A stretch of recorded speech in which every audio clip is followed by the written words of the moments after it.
This is the original SIN, the Collective Intelligence Network. Hello sinners, my Collective Intelligence Network agents. Welcome to another episode. Today I would like to talk to you about something that I think is the evolution of where we are heading in terms of dating and dating apps, and how people in the future, maybe not that too far away, will be able to sort of meet each other. Now, given the proliferation of AI and where we're heading down the road with all of that, I think it won't be very long before we have AI systems, our own AI personal assistants, shall I say, who will know us so well that they would be able to interact with other AI personal assistants around the world.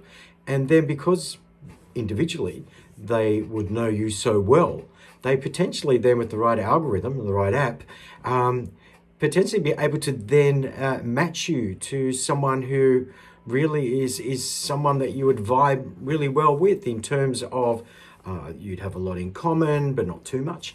You'd get along really well with them, but not so much so that you're dating yourself. There'd be a little bit of friction, I imagine.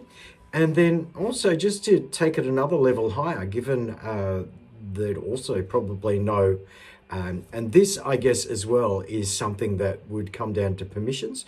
You'd have to give permissions for this to sort of actually be totally integrated.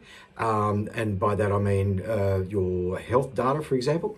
So for instance, with epigenetics, one AI assistant who knows someone really, really intimately well would be able to match with another person as one of the matching sets that they actually use in their algorithm, which would match you on the basis of genetic inheritance, and potentially maybe one set of genes may be likely or more likely to have some sort of reaction, and the other set of genes that would be brought into that potentially could negate it or mitigate it, or do some other way of nullifying the effects and maybe even bringing it out. So I guess in a way it is a little bit of engineering in some respects, but that's it.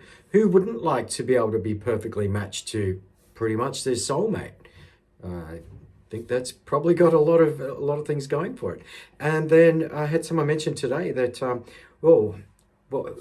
would you be able to find information on people who don't necessarily want to volunteer it? Well, there's something called open source intelligence, which is pretty much when you're interacting online, there's a digital footprint that you would be leaving. And a lot of times that is open source. So you can actually track down where you've been, what you're doing, and how long you've been doing it for, just through publicly open sources that you've been interacting and engaging with. A little bit insidious potentially. However, I do think that in terms of dating and meeting people, that this is a quite likely sort of scenario. And hey, maybe we might get involved in developing this app. Do you want to help me do it? Join me in the comments. Put your spits, those solving problems with individual thought, into the spittoon, the comments section. We'll see what's spat back. We'll solve the problems all together, and then we'll cut and paste that. Put it into our SAINTs, which is Suggested Artificial Intelligence Network Thoughts, to see what insights it's able to glean from all this information. And then we can have a look at it and see what points may or may not apply, what things are obviously wrong, and what things aren't so wrong, and maybe insights that we hadn't actually even considered or thought about, which will then move us to the next iteration of thought and take us evolutionarily along that scale of making more intelligent decisions. Because as we know, all of us are smarter than one of us, and in a collective intelligence network, that's exactly what we're trying to do here. So please, if you haven't already done so, subscribe to the channel, become a sinner. I'm looking for Collective Intelligence Network agents to participate and be involved. And also, I do want to talk more about the DAO, which is the Decentralized Autonomous Organization. And potentially that may be a way of developing this app that I've just been talking about, where we can match people to their soulmate. What are your thoughts? Hit me up, let me know. And on that note, I'll see you in the next one. Bye now.